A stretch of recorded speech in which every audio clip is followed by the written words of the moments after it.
Topic हम लोग का टैक्सेशन में क्या है, इनकम फ्रॉम हाउस प्रॉपर्टी। कितना मार्क्स का आता है एग्जाम में? 20 मार्क्स। तो हम लोग का वेस्ट बंगाल बोर्ड में ये कितना मार्क्स का आता है बाबू? 20 मार्क्स। कितना मार्क्स बोलिए? 20 मार्क्स। टॉपिक का नाम income from house property from taxation. कितना मार्क्स बाबू? 20 मार्क्स। तो ये बहुत बड़ा चैप्टर है क्योंकि आपके पेपर में एक बहुत बड़ा मार्क्स कवर करेगा। तो 20 मार्क्स मतलब कैसा कैसा क्वेश्चन आएगा सुनो बाबू। 20 मार्क्स इस चैप्टर से ना, देखिए इस चैप्टर का स्टैंडर्ड देख लीजिए। एक सम्स आएगा 10 मार्क्स का, मतलब जैसे 11 में कॉस्ट शीट एक तो आता था, क्लास 12 में एक ही सम्स आएगा 10 मार्क्स का, इस चैप्टर से आएगा। तो सबसे बड़ा सम्स इसी चैप्टर से आएगा। अच्छा, आज 4 मार्क्स का एक तो थ्योरी आएगा। थ्योरी क्या आएगा बाबू? हम लिख देते हैं बाबू, क्योंकि क्या होता है ना, बच्चे सम्स तो बना लेते हैं, थ्योरी नहीं कर पाते हैं। आप देखिए जब आपको हम स्टोर लेजर पढ़ाए थे वहां भी आपको हम थ्योरी लिखवाए थे पहले, फिर सम्स कराए। फिर सम्स तो एक तो आएगा 4 मार्क्स का, अच्छे तो थ्योरी।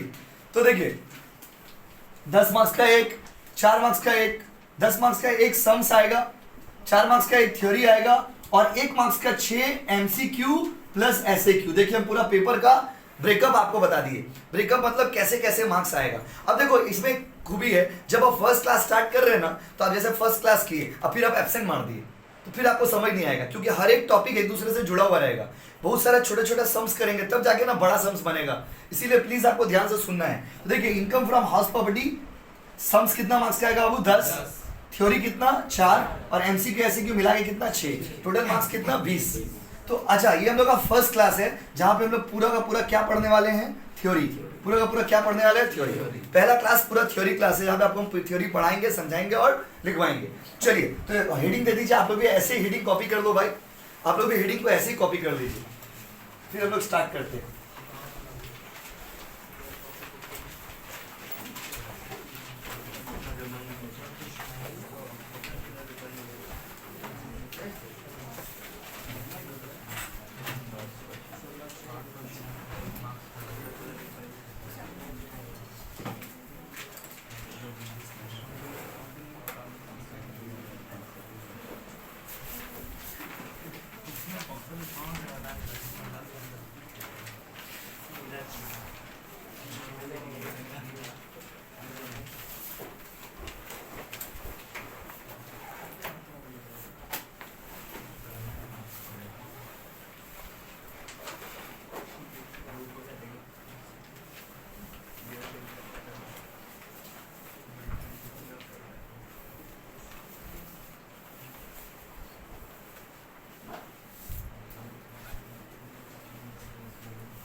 कर लीजिए जल्दी, कॉपी हो जाए तो बताइएगा।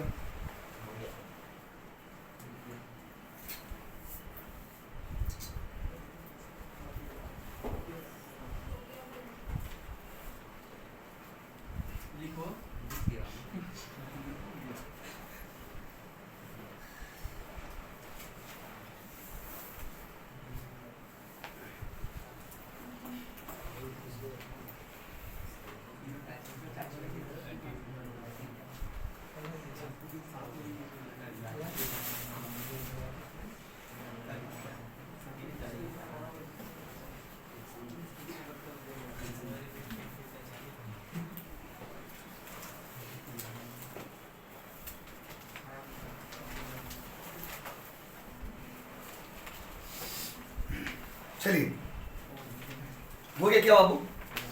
देखिए अब इनकम फ्रॉम हाउस प्रॉपर्टी के बारे में हम लोग पढ़ेंगे, तो पहले आपको हम शॉर्ट में बता देते हैं इनकम फ्रॉम हाउस प्रॉपर्टी है क्या। देखिए इनकम फ्रॉम हाउस प्रॉपर्टी नाम से पता चला, इनकम फ्रॉम हाउस प्रॉपर्टी मतलब हाउस प्रॉपर्टी से अगर आप पैसा कमाएंगे तो उसके ऊपर टैक्स किस तरह से निकाला जाएगा। जैसे मान लीजिए मेरा एक बिल्डिंग है, हम उसको भाड़ा लगा दिए, भाड़ा लगा के हम पैसा कमा रहे हैं, तो उसके लिए क्या कंडीशन है, उसके ऊपर टैक्स कैसे लगेगा, किस तरह से टैक्स लगेगा, ये सारा बात हम लोग यहाँ पे पढ़ने वाले हैं। तो अगर टॉपिक का नाम आपसे कोई पूछे कि इनकम फ्रॉम हाउस प्रॉपर्टी का बेसिक मीनिंग क्या है, तो मान लीजिए मेरे पास एक हाउस प्रॉपर्टी है। हाउस प्रॉपर्टी मतलब ये बिल्डिंग मेरा है। अब इस बिल्डिंग का ऊपर हमको टैक्स देना पड़ेगा। बिल्डिंग का ऊपर मान लीजिए हम पैसा कमा रहे, बिल्डिंग से खूब पैसा कमा रहे, भरपूर पैसा कमा रहे, बस समझे ना। तो अगर पैसा कमा रहे हैं तो उसको भी टैक्स में जोड़ा जाएगा। तो इनकम फ्रॉम हाउस प्रॉपर्टी को अगर किताब के भाषा में आप सिंपल लैंग्वेज में अगर डेफिनेशन देखेंगे तो क्या हो जाएगा वो, इनकम फ्रॉम हाउस प्रॉपर्टी का मतलब होता है all those income that you earn by giving rent to the house property. अपना हाउस प्रॉपर्टी को भाड़ा लगा करके जो भी पैसा आप कमाइएगा उसको क्या बोलेंगे, इनकम फ्रॉम हाउस प्रॉपर्टी। क्या बोलेंगे, इनकम फ्रॉम हाउस प्रॉपर्टी। जैसे मटेरियल में आपको समझाए कि मटेरियल में हम लोग को मटेरियल के बारे में नहीं पढ़ना था, हम लोग को मटेरियल को मेंटेन करने के बारे में पढ़ना था। सेम यहाँ भी है, यहाँ पे हम लोग को ये नहीं पढ़ना है कि हाउस प्रॉपर्टी क्या होता है, यहाँ पे हम लोग को ये पढ़ना है कि हाउस प्रॉपर्टी से जो इनकम आएगा उसको टैक्स के दुनिया में कैसे शो करेंगे। यहाँ पर आपको इनकम फ्रॉम हाउस प्रॉपर्टी निकालना है कि हाउस प्रॉपर्टी से, हाउस प्रॉपर्टी मतलब लैंड हो गया, बिल्डिंग हो गया, जो लैंड एंड बिल्डिंग है, लैंड एंड बिल्डिंग है, उसमें घर है, मेरा घर को भाड़ा लगा दिए, भाड़ा लगा के पैसा कमा रहे हैं, तो उसको टैक्स में कैसे शो करेंगे। तो ये बेसिक मीनिंग आपको बताए हैं, टैक्स के हिसाब से तो बताएंगे ही, पहले बेसिक मीनिंग समझ लीजिए कि इनकम फ्रॉम हाउस प्रॉपर्टी क्या है भाई। इनकम फ्रॉम हाउस प्रॉपर्टी मतलब आपका जो घर है उसको भाड़ा लगा करके आप जो पैसा कमा रहे हैं उससे जो कमाई होगा उसको कैसे टैक्स के दुनिया में शो करेंगे, टैक्स में उसका ट्रीटमेंट कैसे होगा, टैक्स के दुनिया में उसको कैसे दिखाया जाएगा। ये पूरा हम लोग को इस चैप्टर में पढ़ना है। तो चैप्टर का पैटर्न आप समझ गए होंगे। कितना मार्क्स का आएगा बाबू, 20 सम्स कितना मार्क्स का आएगा, 10। 4 मार्क्स का एक लॉन्ग क्वेश्चन थ्योरी आता है, लॉन्ग क्वेश्चन थ्योरी आएगा ही आएगा, नहीं आने की कोई गुंजाइश नहीं। और 6 मार्क्स का एमसीक्यू एससीक्यू, ये आपका पैटर्न है। तो हम लोग थ्योरी भी पढ़ेंगे और सम्स भी करेंगे। चलिए स्टार्ट करते हैं। लिखिए पॉइंट नंबर 1, साथ साथ लिखते जाइए और समझते जाइए। लिखिए पॉइंट नंबर 1, लिखिए सेक्शन 22 22 सेक्शन 22 बाबू, सेक्शन 22 टू 27, सेक्शन 22 to 27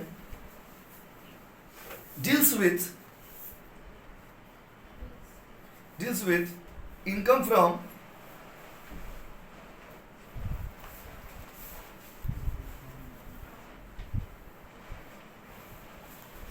क्या लिखा हुआ सेक्शन 22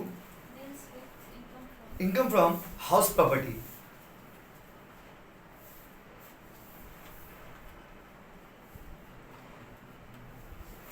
सेक्शन 22 से लेकर के 27 तक जो है वो किस में लिखा हुआ बाबू, इनकम फ्रॉम हाउस प्रॉपर्टी। तो इनकम टैक्स के दुनिया में सेक्शन 22 से लेकर के 27 तक किस चीज के बारे में लिखा गया है, income from house property. Question में पूछेगा आपसे कि बताइए इनकम फ्रॉम हाउस प्रॉपर्टी कौन सा सेक्शन में लिखा गया, तो 22 से 27, सेक्शन 22 से लेकर 27। सेक्शन मतलब क्या, जैसे इंग्लिश में पैराग्राफ, सब पैराग्राफ पॉइंट होता है, वैसे लॉ का किताब में ना, लॉ का किताब में सेक्शन सब सेक्शन होता है। तो इनकम टैक्स का जो लॉ है, income tax act 1961, income tax law के सेक्शन 22 से लेकर के 27 तक अगर आप पढ़ोगे तो आपको इनकम फ्रॉम हाउस प्रॉपर्टी के बारे में मिलेगा। इनकम टैक्स का किताब में अगर सेक्शन 22 से लेकर के 27 तक अगर आप पढ़ेंगे तो आपको किसके बारे में मिलेगा बाबू, income from house property, income from house property. तो हम लोग को भी इनकम फ्रॉम हाउस प्रॉपर्टी के बारे में पढ़ना है। पॉइंट नंबर 1 क्या पढ़ा है बताइए, इनकम फ्रॉम हाउस प्रॉपर्टी का सेक्शन कितना बताइए, बोलो बोलो, 22 to 27। अब आइए पॉइंट नंबर 2, पॉइंट नंबर 2 में आइए, लिखिए essential condition, essential condition, essential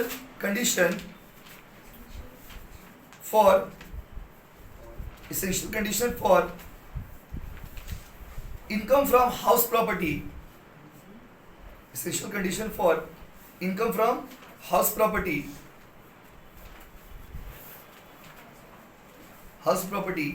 or basis of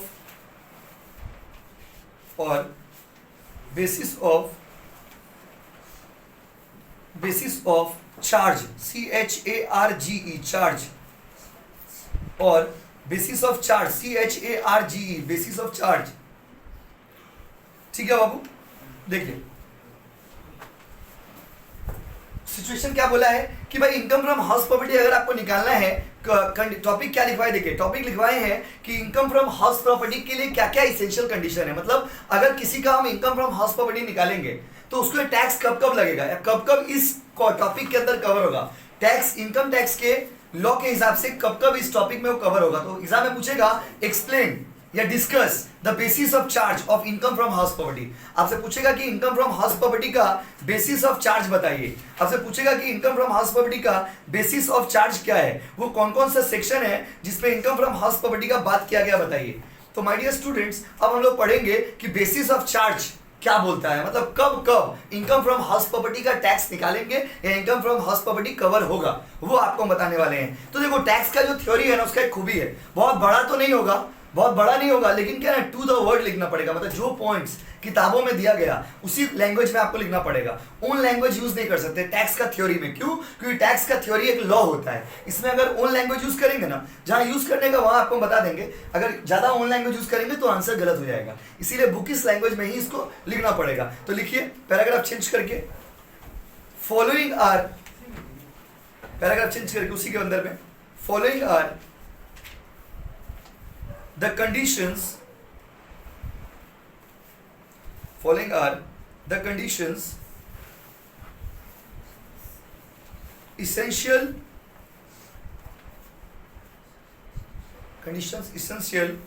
for the income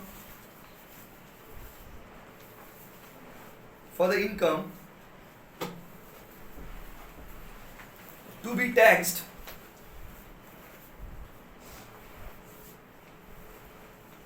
taxed under the head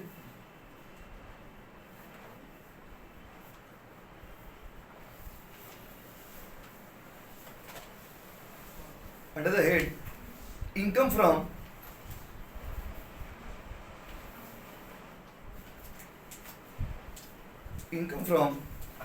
house property, under the head income from house property।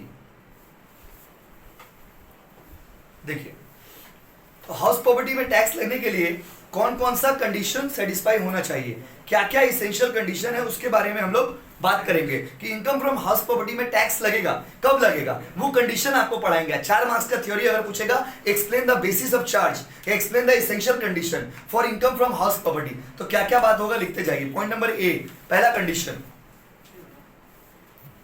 the SSE must be spelling बोले क्या, ASSE, SSE must be the owner of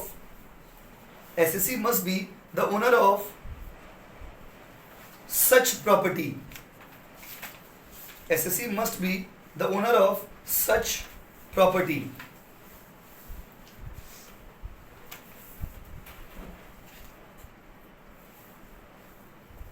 देखिए, property का मालिक कौन होना चाहिए भाई, तो एसएससी होना चाहिए। इनकम फ्रॉम हाउस प्रॉपर्टी में टैक्स लगने के लिए 3 कंडीशन है, उसमें पहला कंडीशन क्या लिखा है आपको बताइए, the house SSC must be the owner of house property. इसका मतलब अगर आप मेरा बात कर रहे हैं, जैसे देखिए, अगर आप एक्स का बात कर रहे हैं तो एक्स उस प्रॉपर्टी का क्या होना चाहिए बाबू, मालिक। क्या होना चाहिए, मालिक।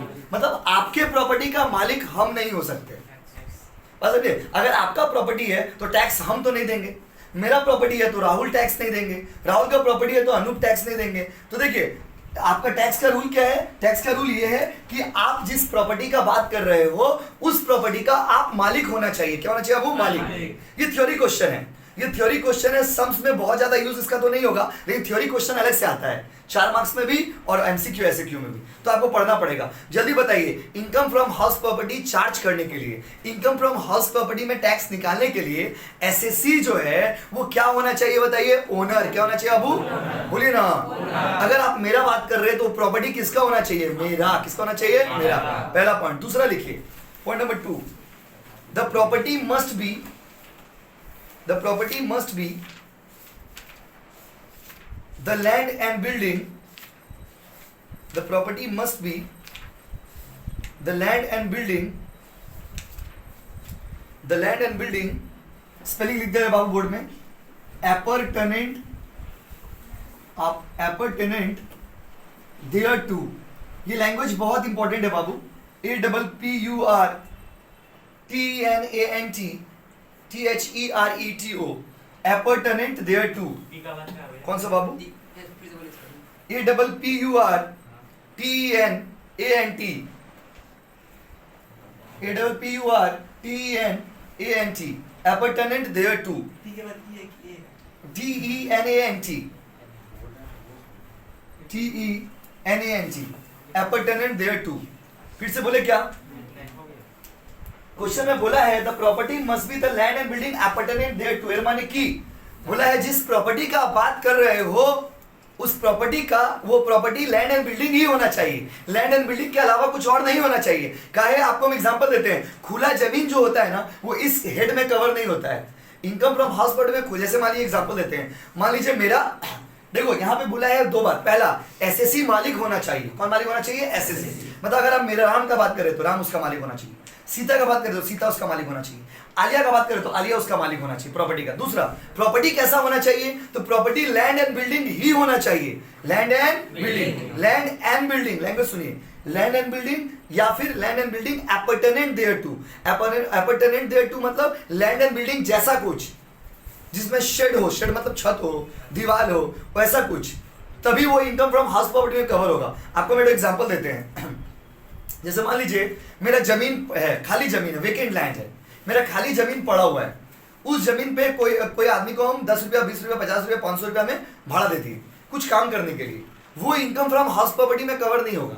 तो इनकम फ्रॉम हाउस प्रॉपर्टी में वही प्रॉपर्टी कवर होगा जो क्या होना चाहिए? Land and building, land and condition को याद कर लीजिए, एमसीक्यू में भी और लॉन्ग क्वेश्चन में भी। पहला सवाल बताइए, एसएससी क्या होना चाहिए? मालिक होना चाहिए या भाड़ेता होना चाहिए?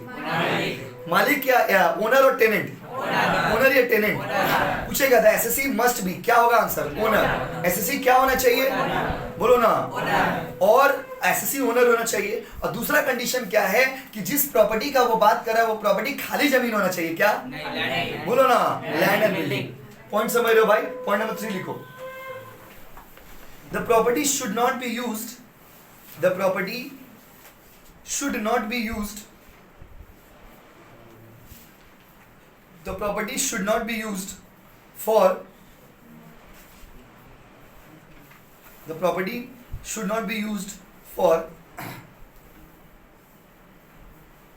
SSCs, should not be used for SSCs, अभी तो SSC का स्पेलिंग लिखे हैं, SSCs own business or profession, own business and profession, SSCs own business and profession, SSCs own business and profession which is chargeable to tax, which is chargeable to tax,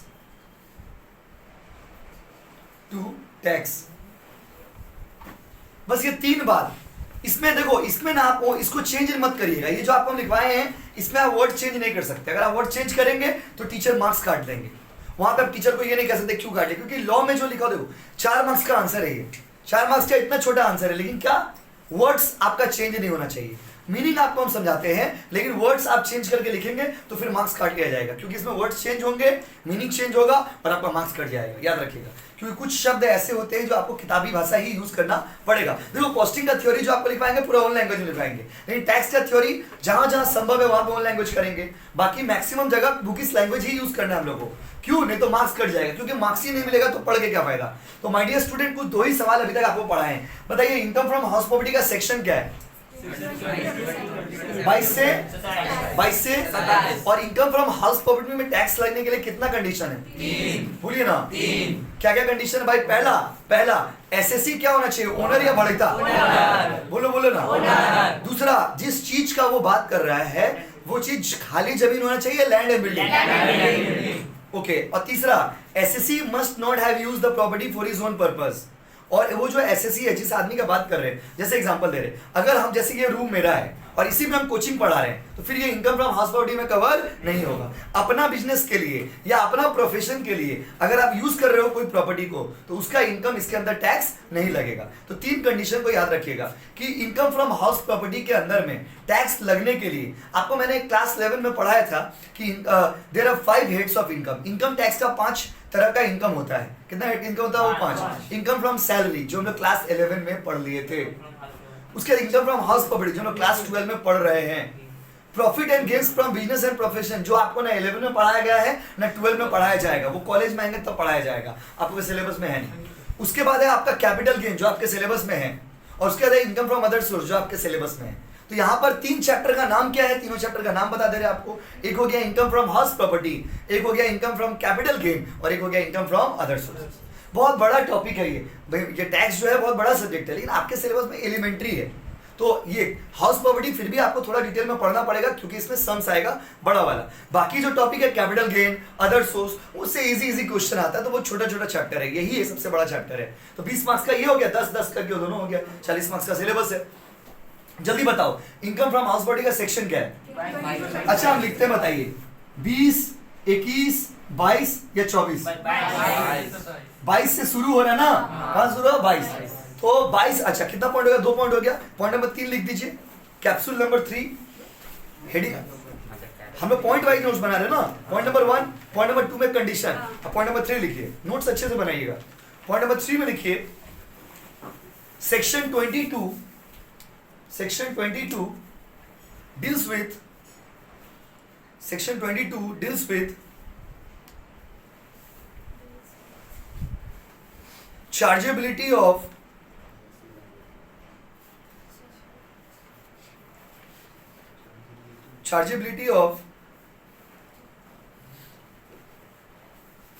house property।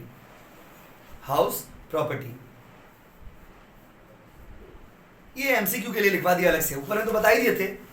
Section 22 में क्या लिखा हुआ है? Section 22 में, क्योंकि ना एक question section वाला लोग दे ही देता है, तो सेक्शन 22 में क्या लिखा हुआ है भाई? सेक्शन 22 में लिखा हुआ है इनकम फ्रॉम हाउस प्रॉपर्टी के बारे में, चार्जेबिलिटी के बारे में। चार्जेबिलिटी मतलब कौन सा इनकम को इनकम फ्रॉम हाउस प्रॉपर्टी बोलेंगे और कौन सा इनकम को इनकम फ्रॉम हाउस प्रॉपर्टी नहीं बोलेंगे। तो my dear student, income from house property को अगर आप सिंपल भाषा में समझना चाहते हैं तो ये इनकम फ्रॉम हाउस प्रॉपर्टी बाड़ी वाला लोग के लिए। किसके लिए बाबू? एकदम लोकल भाषा में समझिए, कौन वाला? बाड़ी वाला। अगर आप लोगों में से कोई बाड़ी वाला है, कोई है क्या बाड़ी वाला आप लोगों में से? ठीक है, बहुत जने बोल रहे हैं, ओके। तो आप लोग में कोई अगर बाड़ी वाला है तो उनके लिए बहुत ज्यादा इंपॉर्टेंट है। अब कोई बाड़ी वाला नहीं है तो आप एग्जाम देने के लिए इंपॉर्टेंट है आपके लिए, तो इंपॉर्टेंट दोनों के लिए ही है, बात समझ रहे ना? तो माय डियर स्टूडेंट्स, अगर कोई बाड़ी वाला है आप लोगों में से तो उनके लिए बहुत इंपॉर्टेंट है। देखिए तो आप इसको बात नहीं, आप इसको इजीली समझ पाएंगे कि कौन सा इनकम पर टैक्स लगेगा, कौन सा इनकम फ्रॉम हाउस प्रॉपर्टी पर टैक्स नहीं लगेगा। 2 बात 3 बात पढ़ाएं आपको, जल्दी बताइए। इनकम फ्रॉम हाउस प्रॉपर्टी पूरा इनकम टैक्स में कितना नंबर से कितना नंबर में कवर है? 22 से 27। अच्छा 22 to 27। अच्छा चार्जेबिलिटी मतलब इनकम टैक्स लगेगा कि नहीं लगेगा, ये वाला बात कितना नंबर सेक्शन में लिखा है? 22। कितना नंबर? 22 नंबर में। और इनकम फ्रॉम हाउस प्रॉपर्टी में टैक्स लगने के लिए 4 मार्क्स वाला क्वेश्चन लिखवाए हैं। बेसिस ऑफ चार्ज बोलेगा तो वही लिखेंगे, इसेंशियल कंडीशन बोलेगा तो वही लिखेंगे। तो बेसिस ऑफ चार्ज या इसेंशियल कंडीशन कितना है बाबू? बोलो ना, बोलो। पहला कंडीशन एसएससी बढ़ैता होना चाहिए ना बाड़ी वाला होना चाहिए। अब अपना भाषा में आ गए हम लोग, तब से इंग्लिश में पढ़ रहे थे। बढ़ैता या बाड़ी वाला? बाड़ी वाला मतलब टेनेंट या ओनर? यस। तो ये जो घर है, ये जिस घर में आपको ट्यूशन पढ़ा रहे हैं, इस घर का टैक्स हम नहीं देंगे। क्यों नहीं देंगे? क्योंकि हम बढ़ैता है। क्या बाबू? I am the tenant of this house. मेरा बाड़ी वाला देंगे। कौन देंगे बाबू? बाड़ी वाला। बाड़ी वाला खूब पैसा कमा रहे इस घर से, तो बाड़ी वाला पैसा देंगे। हम लोग देंगे क्या? नहीं। दूसरा बात बताइए, एसएससी उसका मालिक होना चाहिए तो हो गया। दूसरा बात, खाली जमीन होना चाहिए या लैंड एंड बिल्डिंग? बोलो ना, लैंड एंड बिल्डिंग या फिर लैंड एंड बिल्डिंग जैसा कुछ होना चाहिए। यस, वही तो बोल रहे हैं। अब खाली जमीन होने से टैक्स नहीं लगेगा। टैक्स खाली जमीन होने से इस हेड में लगेगा, दूसरा हेड में लगेगा। अब आ जाइए, एसएससी उस प्रॉपर्टी को अपना पर्पस के लिए यूज नहीं किया होना चाहिए। मतलब अगर आप किसी भी इंसान का इनकम फ्रॉम हाउस प्रॉपर्टी निकालने जाएंगे तो पहले ये 3 चीज चेक करके देखेंगे। जैसे कोरोना का टेस्ट होता है तो पता चल जाता है ना कि कौन आदमी कोरोना पॉजिटिव है, कौन आदमी कोरोना नेगेटिव है। यहाँ भी अगर आपको हाउस प्रॉपर्टी का टेस्ट करना है तो कितना कंडीशन चेक करना है बाबू? 3। बोलो ना। अच्छा हम एक एग्जांपल देते हैं, बताना टैक्स मेरा लगेगा कि नहीं लगेगा इनकम फ्रॉम हाउस प्रॉपर्टी। मान लीजिए मेरा नाम है मिस्टर वाई। क्या नाम है बाबू? Mister Y. मिस्टर वाई का पास ये पूरा बिल्डिंग मेरा ही है। मेरा नाम क्या बाबू? वाई। और ये पूरा बिल्डिंग जो है ये वाइज हाउस, देख लीजिए, ठीक है। मेरा नाम वाई और ये पूरा बिल्डिंग का नाम वाइज हाउस। वाई का घर, पूरा घर। अच्छा बताइए हम कौन? ओनर हम कौन? बोलिए ना। आइए क्या? लैंड एंड ये देखो, ये जो बात कर रहे हैं हम लोग, ये क्या है? Land and building. Land and building में है। तो आप लोग लैंड एंड बिल्डिंग में पढ़ रहे हैं, पूरा बिल्डिंग मान लीजिए मेरा ही है। एग्जांपल दे रहे, आस्ते से बोल रहे, बारी देखिए। तो हम क्या बाबू? ओनर। ये घर को क्या बोलेंगे? Land and building. अब बताइए, हम ओनर है और ये लैंड एंड बिल्डिंग है, और इसी बिल्डिंग में पांचों फ्लोर में, 5 फ्लोर तो है भी नहीं, मान लीजिए जितना भी फ्लोर है इस बिल्डिंग में, समझ नहीं आ रहा कितना फ्लोर है, तो जितना भी फ्लोर है इस बिल्डिंग में, 2-3 फ्लोर है, तो पूरा फ्लोर में मान लीजिए हम कोचिंग पढ़ा रहे हैं। क्या पढ़ा रहे हैं? कोचिंग पढ़ा रहे हैं। बताइए टैक्स लगेगा कि नहीं लगेगा? बोलिए, सोच के बोलिए। काहे नहीं लगेगा? हम देखिए, हम मालिक है, घर भी मेरा है, लेकिन टैक्स नहीं लगेगा। क्यों पता है? क्योंकि इस घर में हम अपने काम कर रहे हैं, कोचिंग पढ़ा रहे पूरा बिल्डिंग में ही हम कोचिंग पढ़ा रहे हैं। फर्स्ट फ्लोर में कोचिंग, सेकंड फ्लोर में कोचिंग, थर्ड फ्लोर में कोचिंग, फोर्थ फ्लोर में कोचिंग, फिफ्थ फ्लोर में कोचिंग, तो सब फ्लोर में ही कोचिंग पढ़ा रहे हैं। अपना पर्पस के लिए यूज कर रहे हैं ना। अगर आप अपना पर्पस के लिए यूज कर रहे हैं तो उसके ऊपर टैक्स इस हेड में नहीं लगेगा। ठीक है बाबू? तो ये इस एग्जांपल में हम थे, कौन थे? हम कौन थे? मालिक। क्या थे? मालिक। और हमारे ऊपर टैक्स नहीं लग रहा है क्योंकि ये मेरा कोचिंग है। क्या बाबू? कोचिंग। हम अपना प्रोफेशन के लिए इसको यूज कर रहे हैं, अपना काम के लिए यूज कर रहे हैं। लेकिन एग्जांपल चेंज। मान लीजिए ये बिल्डिंग का मालिक है आलिया भट्ट। कौन है बाबू? आलिया भट्ट।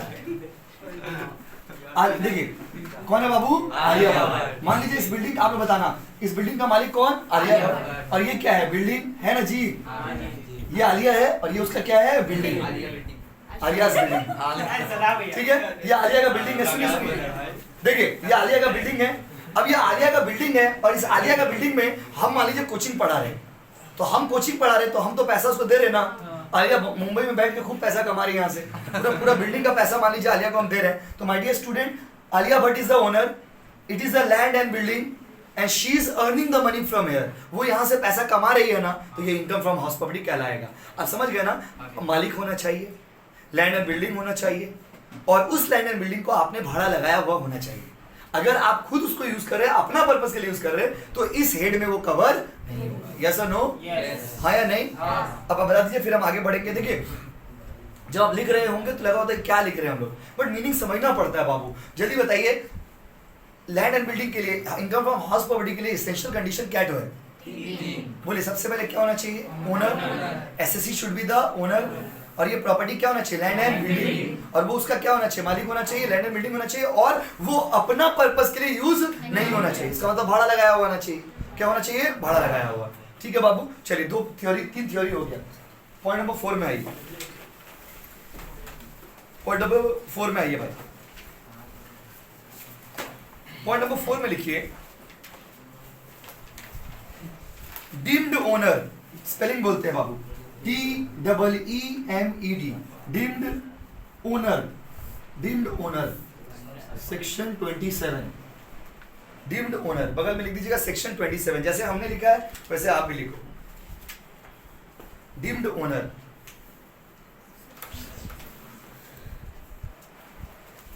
पॉइंट नंबर कितना हो? 4। कैप्सूल नंबर कितना? 4।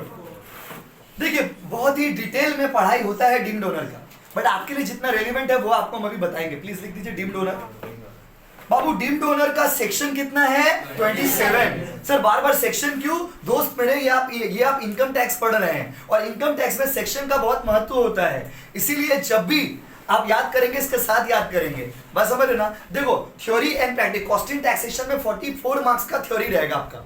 आप सॉरी 44 मार्क्स का थ्योरी रहेगा, 44 या 48 मार्क्स का थ्योरी रहेगा आप लोग का, और आपको 32 मार्क्स का सम्स रहेगा। तो कॉस्टिंग टैक्स एक तरह का थ्योरी बेस्ड प्रैक्टिकल सब्जेक्ट है।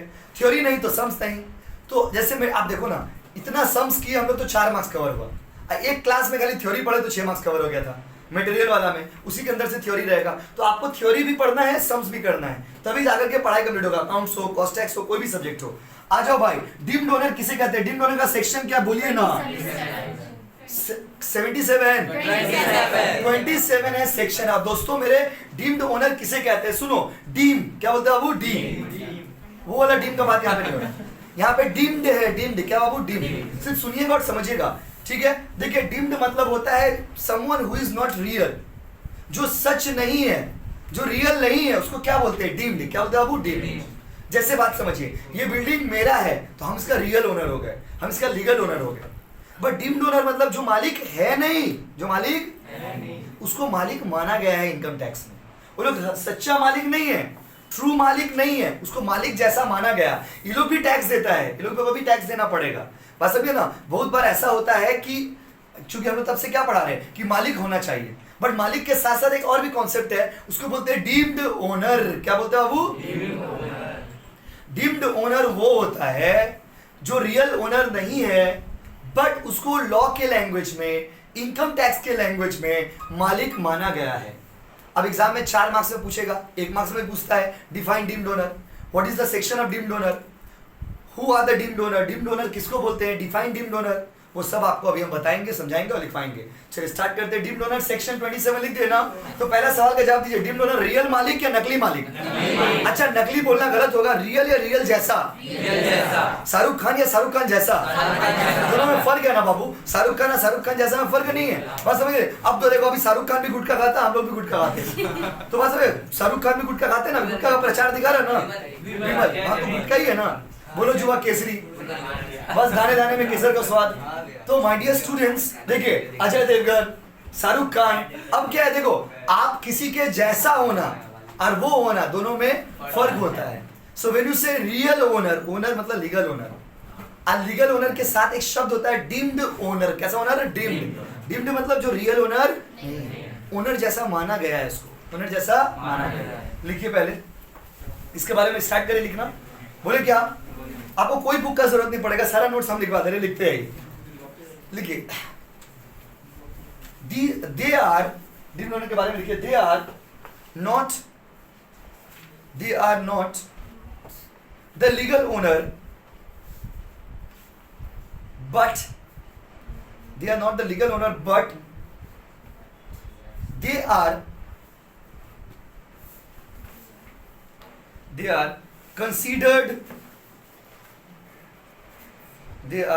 considered as owner under income tax.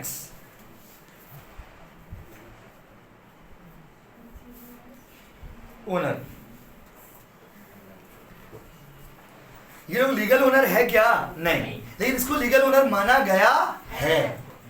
आपको बहुत सारे एग्जांपल अभी देंगे जहां पे एग्जाम में पूछेगा give few examples of deemed owner, deemed owner का कुछ एग्जांपल दीजिए। 1 मार्क्स में पूछेगा give one example of deemed owner. तो जितना थ्योरी लिखवा रहे हो उतना थ्योरी बढ़िया से याद करना आपको। तो माय डियर स्टूडेंट, किसको किसको डीम्ड ओनर माना गया है, किसको किसको मालिक माना गया है? मालिक है नहीं वो लोग, बट मालिक माना गया है। उसके उसमें कंटिन्यू करिए। द फॉलोइंग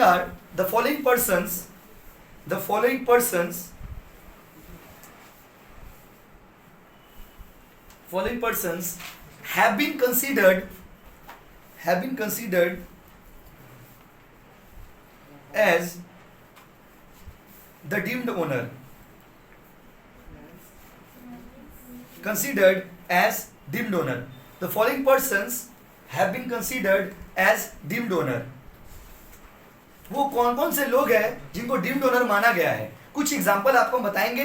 4 मार्क्स का क्वेश्चन आता है तो 4 या 5 एग्जांपल ही आपको देंगे, बताएंगे कि ये लोग को मालिक है नहीं पर मालिक माना गया है। सबसे पहला उसमें जो होता है, समझाते हैं आपको फिर लिखवाएंगे। सबसे पहला जो उसमें होता है वो होता है any property transfer to the spouse. कोई भी प्रॉपर्टी जो आप अपने स्पाउस को ट्रांसफर किए। स्पाउस क्या होता है भाई? स्पाउस मतलब अगर आप पति है तो पत्नी को, और अगर आप पत्नी है तो पति को। पति है तो पत्नी को, और पत्नी है तो अगर देखो, अगर आप पति है तो पत्नी को, और पत्नी है तो पति को, या पिता है तो बेटा को, और बेटा है तो पिता को। ये सारे लोगों को किस कैटेगरी में रखा गया बाबू? स्पाउस। क्या बोलते हैं? स्पाउस। और देखो दोस्तों, अगर कोई स्पाउस को कोई भी चीज आप देते हो बिना कंसिडरेशन का, बिना कंसिडरेशन मतलब अगर मान लीजिए हम अपना धर्म पत्नी के नाम पे एक तो प्रॉपर्टी कर दी, तो हम तो लीगल ओनर है, और उनको कौन सा ओनर बोलेंगे? डीम्ड। कौन सा ओनर? डीम्ड। क्यों कौन सा ओनर बोलेंगे? डीम्ड। क्या बोलेगा वो? डीम्ड। तो डीम्ड ओनर कौन होता है? डीम्ड ओनर मतलब जो रियल मालिक नहीं है लेकिन उसको मालिक माना गया है। लिख दीजिए पॉइंट नंबर 1। पॉइंट नंबर 1 लिखिए। हाँ, इसका आंसर लिखना होगा। Point number 1, an individual who transfer an individual who transfer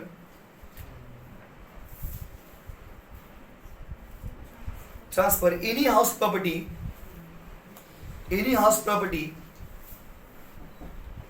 an individual who transfer any house property without consideration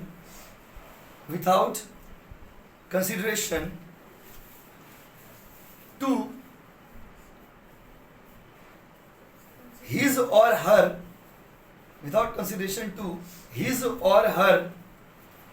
spouse, spouse, spouse. फिर से बोलिए क्या?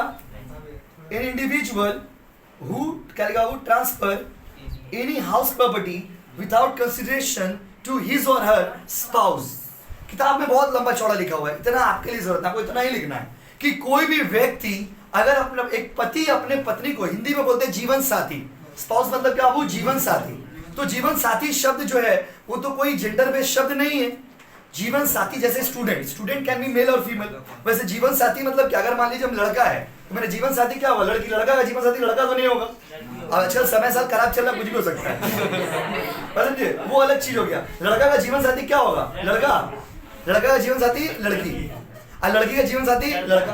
तो स्वाभाविक सा बात है, लड़का लड़की की तरफ भी अट्रैक्ट होगा, लड़की लड़का की तरफ भी अट्रैक्ट होंगे। अगर लड़का की तरफ अट्रैक्ट होगा मतलब उसका अलग दोष है, अलग कोई बीमारी है बेटा वो। तो इसको समझने का जरूरत है। देखिए ये टैक्स में भी लिखा है, ये देखिए शादी का तरफ अट्रैक्ट हो रहा है। देखिए ये टैक्स में भी लिखा हुआ है। टैक्स में भी क्या लिखा हुआ है? स्पाउस मतलब जीवन साथी। अगर आप मेल हो तो स्वाभाविक है फीमेल आपका जीवन साथी होगा, अगर आप फीमेल हो तो स्वाभाविक है मेल आपका जीवन साथी होगा, क्योंकि मेल की तरफ अट्रैक्शन होना कहीं ना कहीं बीमारी का पहचान होता है। फीमेल की तरफ अट्रैक्शन होना कहीं ना कहीं बीमारी का पहचान होता है। देख लीजिए पॉइंट नंबर 2 लिखिए।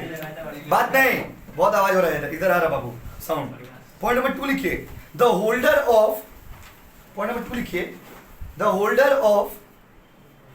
होल्डर ऑफ इम्पार्शिएबल, स्पेलिंग तो लिखना पड़ेगा बाबू। The holder of impartial, the holder of impartial state, tax के शब्द है ना इसीलिए state. the holder of impartial state, impartiable, impartial state, state इसको बोलते हैं impartial state। सर स्टेट मतलब क्या होता है? स्टेट का मतलब होता है बाबू प्रॉपर्टी। क्या होता है बाबू? प्रॉपर्टी हो गया, संपत्ति हो गया। तो बोला है इम्पार्शियल स्टेट। इम्पार्शियल स्टेट का मतलब क्या हुआ? इम्पार्शियल स्टेट का मतलब हुआ एक ऐसा जमीन जिसका बंटवारा नहीं हुआ है। जैसे मेरा पिताजी का पास 20 बीघा जमीन है, एग्जांपल दे रहे हैं। मेरे पिताजी का कितना बीघा जमीन है? 20 बीघा। उसमें हम लोग 2 भाई है। कितना भाई बाबू? 2 भाई। तो मेरा देखो उसका बंटवारा अभी नहीं हुआ है। सुन लीजिए बाबू, इधर आ रहा आवाज, ओवर डिस्टर्ब नहीं होना चाहिए। देखिए तो इम्पार्शियल स्टेट मतलब क्या? मेरा पिताजी का 20 बीघा जमीन है, उस 20 बीघा जमीन में बंटवारा नहीं हुआ है। बंटवारा नहीं मतलब हम भी अभी मालिक है। अब मान लीजिए हम लोग 2 भाई हैं, तो दोनों भाई के का ना हक होगा। तो हम लोग दोनों भाई, मेरा पापा लीगल ओनर, लेकिन हम लोग दोनों भाई कौन सा ओनर? Deemed owner. कौन सा ओनर? ये जो चीज आप पढ़ रहे हैं ना, ये सिर्फ किताब के लिए ही नहीं है, ये सिर्फ एग्जाम देने के लिए नहीं है, ये आपको अपने जीवन में भी काम आएगा। क्योंकि आप जब कोई जमीन खरीदने जाएंगे, ये सब वर्ड आप उसमें लिखा रहेगा, तो आप देख के समझ जाएंगे कि ये आदमी उसका मालिक है या नहीं है। इसीलिए कुछ चीज ऐसा होता है जो सीखना जरूरी है। क्योंकि आप देखते होंगे बहुत बार मम्मी या पापा आपके पास एग्रीमेंट का पेपर लेके आते, बोले पढ़ के सुनाओ, तो आप क्या बोलते हैं? लिखा हुआ है जो बोलते हैं आप, पढ़ के सुनाने के लिए आपको बोलते हैं। आप पढ़ने के लिए बैठता, आपको समझ ही नहीं आता क्या लिखा हुआ। क्यों? क्योंकि उसमें लॉ का शब्द इस्तेमाल किया हुआ रहता है, लॉ का लैंग्वेज इस्तेमाल किया रहता है। वहां पे लिखा रहेगा इम्पार्शियल स्टेट, वहां पे लिखा रहेगा मान लीजिए डीम्ड ओनर। तो आप कैसे समझेंगे कि भाई रियल मालिक है या नकली मालिक से जमीन खरीद रहे हैं? जैसे मान लीजिए कोई, जैसे मेरे पिताजी जीवित है, पिताजी का जीवित रहते हुए हम अगर जमीन बेच रहे हैं तो हम तो डीम्ड ओनर हो गए। तो आप तो पता लगाएंगे ना कि हम डीम्ड ओनर से खरीद रहे हैं या लीगल ओनर से जमीन खरीद रहे हैं। ये सब चीज बाबू जानना बहुत जरूरी होता है। कितना शब्द हो गया बाबू? 2। तो पहला बताइए, डीम्ड ओनर का पहला एग्जांपल पति के लिए पत्नी, पत्नी के लिए पति। दूसरा एग्जांपल क्या है भाई? इम्पार्शियल स्टेट, एक ऐसा जमीन जिसका बंटवारा नहीं हुआ। तीसरा लिखिए point number 3, the member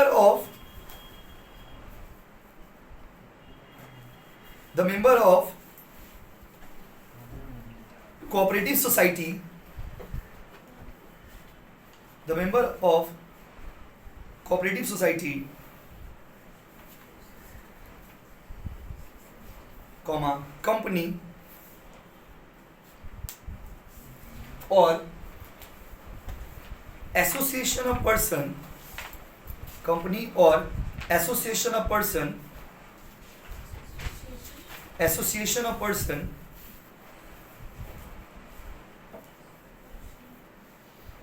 to whom a building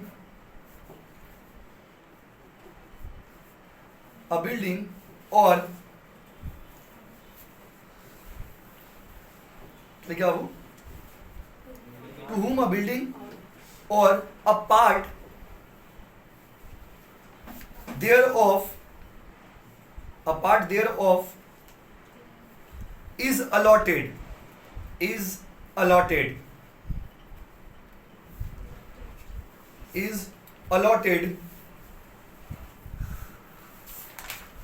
or allotted ALLOTED allotted or leased LEASED leased allotted or leased under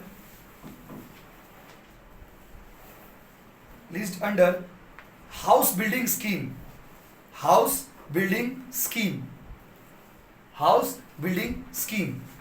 हम पूरा एक बार फिर से बोल देते हैं, आप उसको मिला लीजिए बाबू, ठीक है, दीजिए आप कॉपी, पूरा बोल रहे बच्चों को मिला लीजिए। The member of cooperative society, company or association of person to whom are building a part thereof is allotted or leased under house building scheme. अगर आप कोई कोऑपरेटिव सोसाइटी का या अगर आप कोई कंपनी का मेंबर है और आपको उसके कंपनी के स्कीम के तहत आपको एक तो बिल्डिंग दिया गया है, मान लीजिए कहीं कोई स्कीम हुआ, कोई लॉटरी हुआ, उसके तहत आपको एक तो बिल्डिंग दिया गया है, तो उस केस में भी आप डीम्ड ओनर कहलाएंगे। कौन सा ओनर कहलाएंगे? Deemed owner. कितना पॉइंट है जी? 3। पॉइंट नंबर 4 लिखिए। स्कीम, हाँ स्कीम होगा SCHEME वाला, ठीक है। उसके बाद आइए नेक्स्ट पॉइंट लिखिए बाबू, point number 4। The person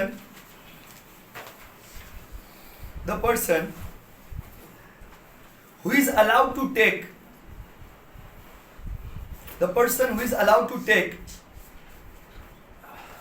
or retain, the person who is allowed to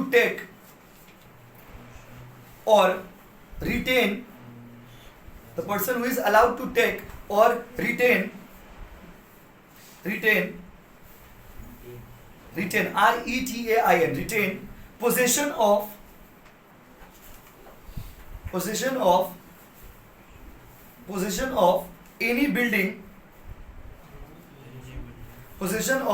any building, फिर से बोल रहे हो आप, the person who is allowed to take or retain RETAIN retain the possession of any building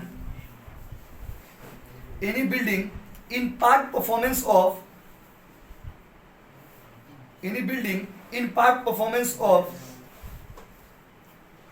a contract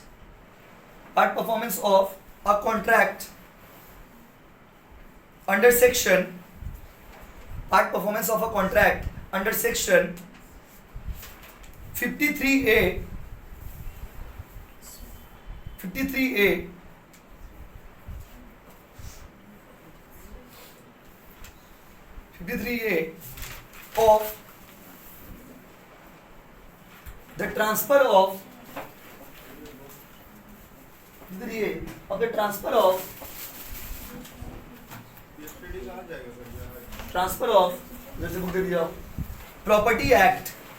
transfer of Property Act 1882 1882 देखो भाई, फिर पूरा रिपीट कर दे रहा हूं, दीजिए पूरा रिपीट कर दे रहे, आप लोग मिला लो भाई। The person who is allowed to take or retain the possession of any building in part performance of a contract under section 53A of the transfer of property act 1882।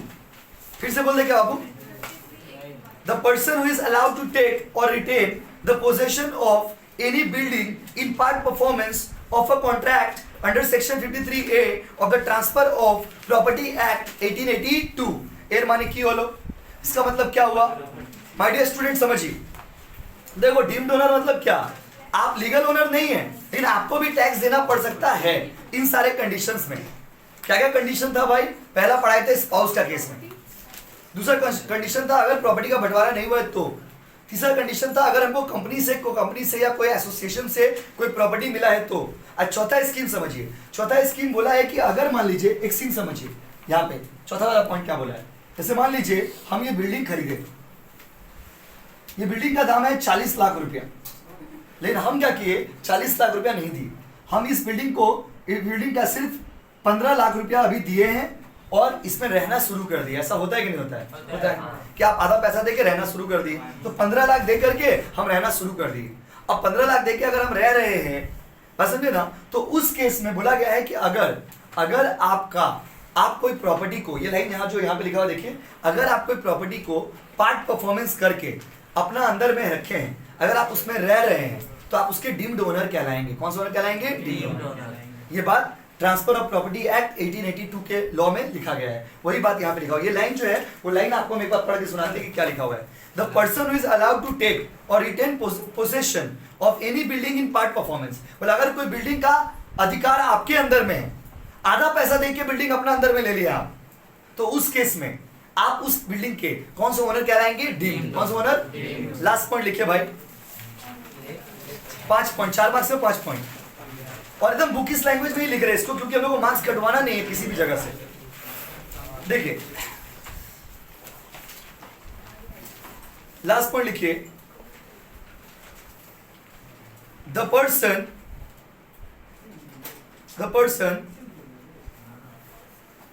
who takes land, the person who takes land on lease,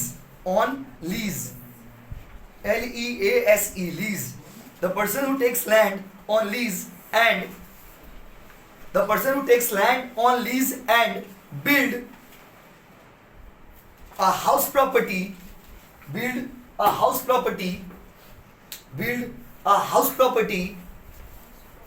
upon it,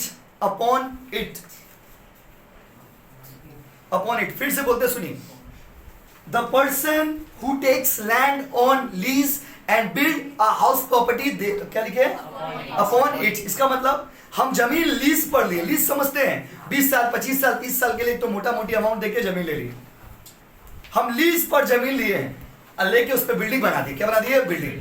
तो उस case में उस house property के deemed owner हम हुए। कौन सा owner हुए बाबू? डीम्ड। फिर से सुनिए, पूरा बात आपको समराइज करके बताते हैं। माय डियर स्टूडेंट जल्दी बताइए, अभी बंद मत करिए, हड़बड़ाइए मत। इनकम फ्रॉम हाउस प्रॉपर्टी का सेक्शन कौन सा से कौन सा है बताओ? 22 से, बहुत सुंदर, बहुत बढ़िया, बहुत अच्छा। उसके बताइए इनकम टैक्स में चार्जेबिलिटी का सेक्शन कौन सा है भाई? 22। कौन सा? 22। अच्छा, चार्जेबिलिटी का सेक्शन 22 है। चार्जेबिलिटी के लिए कितना कंडीशन है बाबू? 3। पहला, एसएससी बढ़ईता होना चाहिए, बाड़ी वाला। दूसरा, खाली जमीन या लैंड एंड बिल्डिंग। और तीसरा, अगर हम उसको अपना पर्पस के लिए यूज करेंगे या भाड़ा देंगे तभी इस हेड में आएगा। उसके बाद पढ़ाया डीम्ड ओनर। डीम्ड ओनर का सेक्शन कितना है? 22 में चार्जेबिलिटी और 27 में डीम्ड ओनर। डीम्ड ओनर में क्या कहता है? लीगल ओनर या ओनर जैसा? ओनर जैसा में बताइए, हम आपसे पूछते हैं, अगर हम प्रॉपर्टी अपना वाइफ के नाम करते हैं या मेरा वाइफ मेरा नाम करती है, तो वो लीगल ओनर या डीम्ड ओनर? बोलिए ना। अच्छा, एक जमीन है जिसका हम लोग चारों भाई का हिस्सा है, तो वो हम लोग चारों भाई को क्या बोलेंगे? लीगल ओनर या डीम्ड ओनर? Deemed owner. उसके बताइए, अगर कोई कंपनी कहीं पे हम जॉब करते हैं, वहां से हमको एक तो घर दिया गया है, तो हम लीगल ओनर की डीम्ड ओनर? उसके बताइए, अगर कोई प्रॉपर्टी जमीन हम लीज पर लेते हैं और उस पर हम बिल्डिंग बना लेते हैं, तो हम कौन सा ओनर? Deemed owner. और बताइए, अगर कोई प्रॉपर्टी का आधा पैसा देके प्रॉपर्टी में हम रहते हैं, तो भी हमको क्या बोलेंगे? Deemed owner. ये सारे कंडीशन थे डीम्ड ओनर के लिए। अगला क्लास में फिर इसके आगे हम लोग पढ़ेंगे। Thank you so much.